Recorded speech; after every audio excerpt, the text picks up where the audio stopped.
Sandalwood ನಟಿಗೆ ಲೈಂಗಿಕ ಕಿರುಕುಳ ಆರೋಪ ಕೇಸಿಗೆ ಸಂಬಂಧಪಟ್ಟ ಹಾಗೆ ಅರವಿಂದ್ ವೆಂಕಟೇಶ್ ರೆಡ್ಡಿಯ ಕರಾಳ ಮುಖವನ್ನ ನಟಿ ಬಿಚ್ಚಿಟ್ಟಿದ್ದಾರೆ.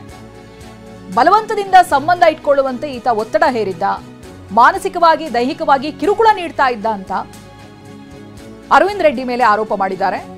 ನಾನು ವಾಸ ಮಾಡ್ತಾ ಇದ್ದಂತ ಮನೆಗೆ ಬರುವುದಾಗಿ ಆತ ಬೆದರಿಕೆ ಹಾಕ್ತಾ ಇದ್ದ, ನಿನ್ನನ್ನ ಮದುವೆ ಆಗ್ತೀನಿ, ಆಮೇಲೆ ಬೇರೆ ಬೇರೆ ರೀತಿಯಾಗಿ ಭಯ ಹುಟ್ಟಿಸ್ತಾ ಇದ್ದ.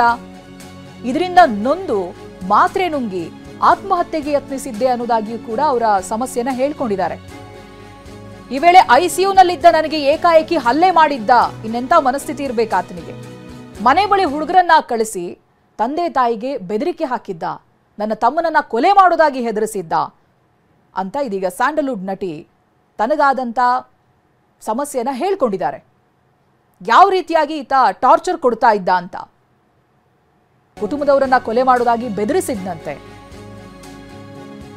ಇನ್ ಹೇಗೆ ಕಿರುಕುಳ ಕೊಡ್ತಾ ಇದ್ದ ಅಂತ ಹೇಳಿದ್ರೆ, ನಟಿಯ ಬಟ್ಟೆ ಹರಿದು ಅರಬೆತ್ತಲೆ ಮಾಡಿ ಹಿಂಸೆ ನೀಡಿದ್ದ, ಯಾರ ಜೊತೆ ಸಂಬಂಧ ಇಟ್ಕೊಂಡಿದ್ಯಾ ಅಂತ ಜಗಳ ತೆಗೀತಾ ಇದ್ದ, ನಟಿಗೆ ಬೈದು ಹಲ್ಲೆ ಮಾಡ್ತಾ ಇದ್ದ ಅಂತ ಉದ್ಯಮಿ ವೆಂಕಟೇಶ್ ರೆಡ್ಡಿ ಮೇಲೆ ನಟಿ ಆರೋಪವನ್ನ ಮಾಡ್ತಾ ಇದ್ದಾರೆ. ಹಾಗೆ ಇವರ ಮೊಬೈಲ್ ಅನ್ನ ಕಸಿದುಕೊಂಡು ಮೆಸೇಜ್ ಕೂಡ ಚೆಕ್ ಮಾಡ್ತಾ ಇದ್ದಂತೆ ಈ ವ್ಯಕ್ತಿ. ರೆಡ್ಡಿ ತಾಯಿಗೆ ನಡೆದಂತ ವಿಚಾರವನ್ನ ಈ ನಟಿ ಹೇಳ್ಕೊಂಡಿರ್ತಾರೆ. ಬಟ್ ಆ ತಾಯಿ ಏನ್ ಹೇಳಿದ್ರಂತ ಹೇಳಿದ್ರೆ, ಆರೋಪಿ ತಾಯಿ ಎಲ್ಲ ಅನುಸರಿಸ್ಕೊಂಡು ಹೋಗು ಅಂತ ಹೇಳಿದ್ರಂತೆ. ಬಳಿಕ ಆತ ನೀಡಿದಂತ ವಸ್ತುಗಳನ್ನೆಲ್ಲ ವಾಪಸ್ ಕೇಳಿದ್ನಂತೆ. 1 ಕೋಟಿ ರೂಪಾಯಿ ಹಣ ಕೊಡುವಂತೆ ಡಿಮಾಂಡ್ ಕೂಡ ಮಾಡಿದ್ರು. ಬಳಿಕ ನಟಿಯನ್ನ ಟ್ರ್ಯಾಕ್ ಮಾಡೋದಕ್ಕೆ ಮುಂದಾಗ್ತಾನಂತೆ ಈ ಆರೋಪಿ ರೆಡ್ಡಿ, ವೆಂಕಟೇಶ್ ರೆಡ್ಡಿ. ಹಣ ಕೊಡುವಂತೆ ನಟಿಯ ಅಪ್ಪ ಅಮ್ಮನ ಬಳಿನೂ ಕೂಡ ಗಲಾಟೆ ಮಾಡ್ತಾರೆ. ಅರವಿಂದ್ ವೆಂಕಟೇಶ್ ರೆಡ್ಡಿ ಕಿರುಕುಳಕ್ಕೆ ನಟಿ ಬೇಸತ್ತು ಹೋಗಿದ್ದಾರೆ. ಜೂನ್ 14ನೇ ತಾರೀಕು 2024ರಂದು ಈ ರೆಡ್ಡಿ ವಿರುದ್ಧವಾಗಿ ದೂರನ್ನ ಕೊಡ್ತಾರೆ. ರಾಜ್ಯ ಮಹಿಳಾ ಆಯೋಗದ ಅಧ್ಯಕ್ಷರಿಗೆ ದೂರು ಕೊಡ್ತಾರೆ. ತನಗೆ ಈ ರೀತಿಯಾಗಿ ಕಿರುಕುಳ ಆಗ್ತಾ ಇರೋದ್ರ ಬಗ್ಗೆ ರಾಜ್ಯ ಮಹಿಳಾ ಆಯೋಗದ ಅಧ್ಯಕ್ಷರ ಗಮನಕ್ಕೆ ತರ್ತಾರೆ. ಇದಕ್ಕೂ ಮುನ್ನ ಬನಶಂಕರಿ ಠಾಣೆಯಲ್ಲೂ ಕೂಡ ನಟಿ ದೂರನ್ನ ದಾಖಲಿಸಿರ್ತಾರೆ.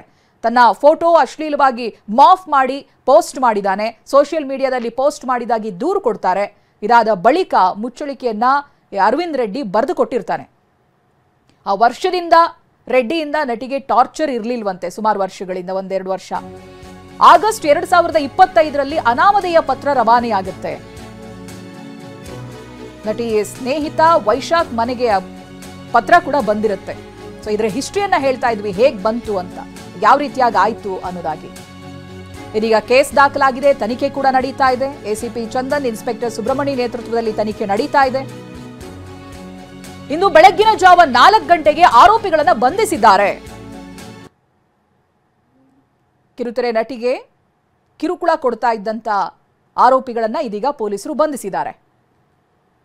ಗೋವಿಂದರಾಜನಗರ ಪೊಲೀಸರು ಇದೀಗ ವಿಚಾರಣೆಯನ್ನ ಕೂಡ ನಡೆಸ್ತಾ ಇದ್ದಾರೆ.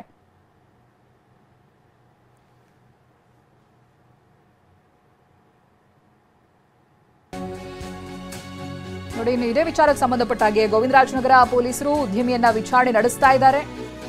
ನಟಿ ಜೊತೆಗಿನ ಸಂಬಂಧದ ಬಗ್ಗೆ ಆರೋಪಿ ಈಗ ಬಾಯಿ ಬಿಟ್ಟಿದ್ದಾನೆ. ನಟಿಗಾಗಿ 3 ಕೋಟಿ ಹಣ ಖರ್ಚು ಮಾಡಿದ್ದೀನಿ ಅಂತ ಆರೋಪಿ ಹೇಳ್ತಾ ಇದ್ದಾನೆ. ಸೈಟ್ ಕೊಡಿಸಿದ್ದೀನಿ, ಮನೆ ಕೊಡಿಸಿದ್ದೀನಿ, ದುಬಾರಿ ಕಾರನ್ನ ಗಿಫ್ಟ್ ಮಾಡಿದ್ದೀನಿ, ನನ್ನ ಬಿಟ್ಟು ಆಕೆ ಬೇರೆ ವ್ಯಕ್ತಿ ಜೊತೆಗೆ ಕಾಣಿಸ್ಕೊಳ್ತಾ ಇದ್ಲು, ಹೀಗೆ ನಟಿ ಮೇಲೆ ಆರೋಪವನ್ನ ಹೊರಿಸ್ತಾ ಇದ್ದಾನೆ ಈ ಆರೋಪಿ. ಆಕೆಗೋಸ್ಕರ ತುಂಬಾ ಖರ್ಚು ಮಾಡಿದ್ದೀನಿ, ಸೈಟನ್ನ ಕೊಡಿಸಿದ್ದೀನಿ, ಮನೆ ಕೊಡಿಸಿದ್ದೀನಿ, ದುಬಾರಿ ಕಾರ್ಗಳನ್ನ ಗಿಫ್ಟ್ ಆಗಿ ಕೊಟ್ಟಿದ್ದೀನಿ, ಈಗ ನೋಡಿದ್ರೆ ಆಕೆ ಬೇರೆಯವ್ರ ಜೊತೆ ಕಾಣಿಸ್ಕೊಳ್ತಾ ಇದ್ಲು ಅಂತ ಆರೋಪ ಮಾಡ್ತಿದ್ದಾರೆ.